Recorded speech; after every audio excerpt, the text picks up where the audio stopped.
Menteri Keuangan Sri Mulyani akhirnya muncul dan buka suara di depan publik soal kasus anak pegawainya Rafael Aluntri Sambodo.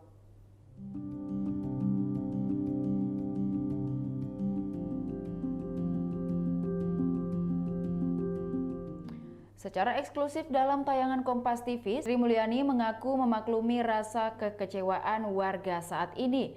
Sri Mulyani bahkan sampai berkaca-kaca seolah menyesali kelalaiannya dalam mendisiplinkan bawahan. Ia bisa memahami alasan kekecewaan masyarakat dan di satu sisi kemarahan akibat ulah salah satu pegawainya.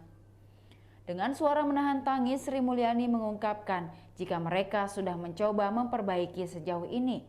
Buktinya, dengan berhasilnya menjaga perekonomian Indonesia tetap stabil di tengah wabah COVID-19 yang 3 tahun ini terjadi. Mengenai kasus yang mencoreng lembaga Kementerian Keuangan, Sri Mulyani mengaku merasa diingatkan agar tidak jumawa dan selalu berusaha yang terbaik. Kejadian ini membuat Sri Mulyani secara pribadi selalu diingatkan untuk memiliki kerendahan hati sebagai manusia, khususnya sebagai pejabat.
Demikian Tribun Hot News kali ini, saksikan berita lainnya hanya di kanal YouTube dan Facebook Tribun Timur.